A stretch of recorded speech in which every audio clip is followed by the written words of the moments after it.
Welcome back, my fellow mobile gamers of YouTube, to a very special episode because, as you can see, I'm no longer recording at my old apartment, but instead at a friend's house where I'm going to be staying temporarily until I'm done renovating my new house later this year. But in the meantime, I'm gonna continue finding and sharing the very best mobile games with you guys, and today, one of those games just brilliantly took the game of Uno and turned it into a multiplayer card battler by adding RPG and deck building elements. So we'll get to that one later in today's video, and I really hope and think you guys are gonna love it. But first though, to start this week off, I've got something even better, something that's a true gem of a mobile game. Its name is PewPew Live, and it's just an excellent arcade twin-stick shooter where we try to survive for as long as possible across 5 distinct official game modes and 32 community-created modes, either alone or via co-op multiplayer. Inspired by the old sci-fi Asteroids game, the challenging gameplay has us use a left-side joystick to control a small spaceship, while then shooting enemies and obstacles using a right-side joystick. The various game modes add a lot of replayability to the game, and the game is overall just one of the most polished experiences I've ever seen on mobile, and it doesn't take long before you realize that this is clearly a love letter to the genre. Using less than 10 megabytes of space, it packs controller support, unlockable ship and bullet cosmetics, a crisp vector art style, online and LAN co-op, and even online leaderboards that let us watch replays to study how the best players play. And best of all, PewPew Live is completely free to play with no ads or in-app purchases. The game can be played offline, takes up only 8 megabytes of space, and while it might be too difficult for some players, it's a must-try hidden gem of a mobile game that I think anyone fond of these very difficult arcade experiences will instantly fall in love with. Now, back in the day when I used to play a lot of Flash browser games, stick fight games or stick figure games were just all the rage, and I think what I like so much about today's next game, called Stick Fight the Game Mobile,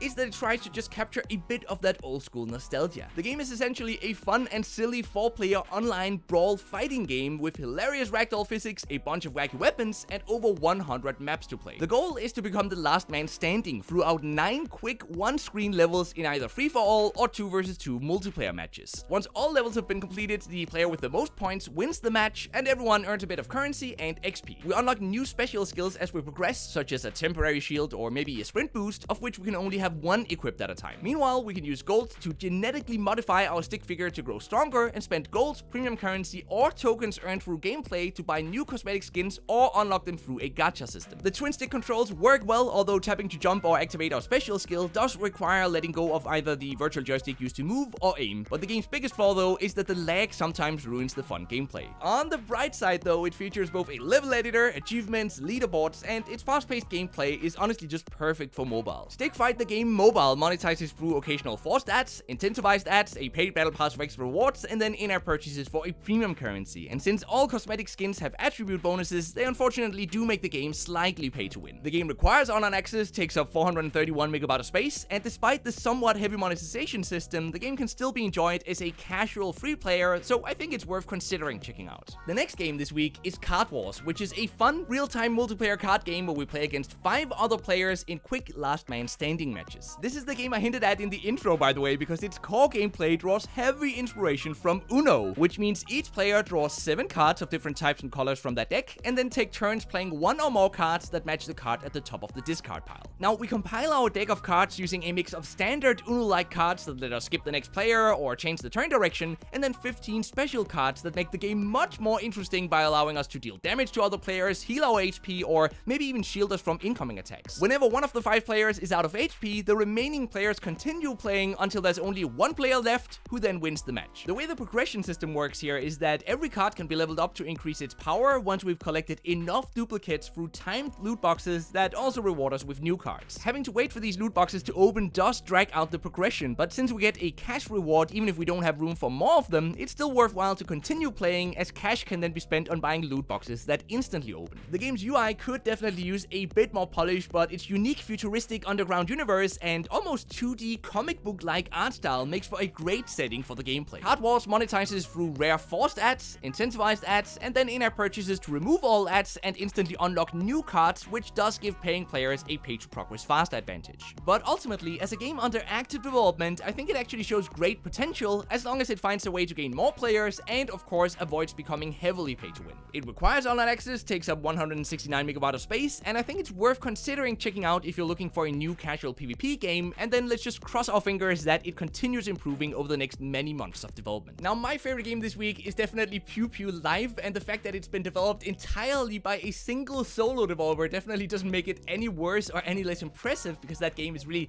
kick-ass A tier in my opinion. But let me know if you agree or what you thought about today's games in the comment section, and then thanks for watching. Thanks to my lovely supporters over on Patreon. You guys are really making a huge difference, and until next time, just keep gaming, stay awesome, and I'll see you guys around. Now back in the day when I used to play a lot of Flash games. Now back in the day when I used to